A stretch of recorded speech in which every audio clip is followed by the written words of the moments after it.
கிறிஸ்தவர்கள் இஸ்லாமியர்கள் மட்டுமில்லாமல் இந்துக்களும் வாக்களிப்பதால் தான் திமுக கூட்டணி வெற்றி பெறுகிறது. திருமாவளவனும் வெற்றி பெறுகிறார். அவங்களுக்கு அதான் கோபம் வருது. இவன் திருப்பரங்குன்றத்தில் நமக்கு எதிராக பேசுறான், நீ ஏன் அவனுக்கு ஓட்டு போடுகின்ற? நாம சாதாரண சாமி கும்பிடுற இந்து மக்களை எதிராக பார்க்கவில்லை.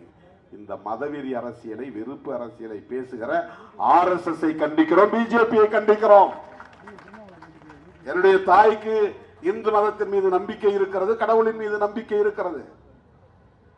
என்னுடைய தாய் என்னை வரவேற்று திருநீர் பூசுகிறார், நான் மகிழ்வோடு ஏற்றுக்கொள்கிறேன். இப்ப கூட சூனாம்பேட்ல கோயில் கட்டியிருக்கிறோம், நீங்க தான் வந்து கும்பாபிஷேகம் நடத்தணும்ன்றாங்க. ஏன்பா எனக்கு கடவுள் நம்பிக்கை இல்லை அப்படின்னு நான் சொல்லி அதை மறுதளிக்க முடியாது. சொல்லணும்னா சொல்லலாம், ஆனா நான் அப்படி சொல்றதில்லை. அழைப்பவர்கள் என் தம்பிகள், என் பிள்ளைகள், என் சகோதரிகள் எல்லாவற்றையும் பிரைவேட்டைசேஷன், தனியார்மயமாக்குகிறார்கள். இந்திரா காந்தி அம்மையார் ஆட்சியில் இருந்த போது எல்லாவற்றையும் நேஷனலைசேஷன் பண்ணாங்க. தனியார் வங்கிகள் எல்லாம் அரசு வங்கிகளாக்கினாங்க. கலைஞர் முதலமைச்சரான போது தனியார் பேருந்துகள் எல்லாம் அரசுடைமையாக்கப்பட்டது. தனியார் நிறுவனங்களை அரசுடைமையாக்குவது என்பதுதான் மக்களுக்கானது. அரசு நிறுவனங்களில் தான் இடஒதுக்கீட்டை பெற முடியும், அரசு நிறுவனங்களில் தான் வேலைவாய்ப்பை பெற முடியும். இடஒதுக்கீட்டின் அடிப்படையில் அரசிடம் கல்வி நிறுவனங்கள் இருந்தால் தான் நம் பிள்ளைகள் படிக்க முடியும். அரசிடம் பொதுத்துறைகள் இருந்தால் தான் நாம் அங்கே வேலைக்கு சேர முடியும். அரசு பேருந்துகளாக இருந்தால் தான் இந்த பேருந்தில் நாம் குறைந்த கட்டணத்தில் பயணிக்க முடியும். எல்லாவற்றையும் தனியார்மயப்படுத்தினால் நம்மால் எப்படி சமூக நீதியை பெற முடியும், சலுகைகளை பெற முடியும், ஜனநாயக உரிமைகளை பெற முடியும்? ஆனால் RSS காரர்கள், மோடி, அமித்ஷா போன்றவர்கள் இந்த தேசத்தை அதானிக்கும் அம்பானிக்கும் தாரை வார்த்துக் கொண்டே இருக்கிறார்கள். எல்லாவற்றையும் தனியார்மயப்படுத்துகிறார்கள், தேசியமயப்படுத்தவில்லை.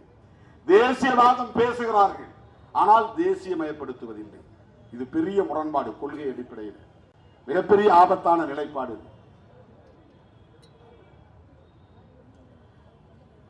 இந்த RSS கும்பலுக்கு மொழிவழி தேசியவாதம் ஒருபோதும் உடன்படாது. அதில் அவங்க உடன்பட மாட்டாங்க.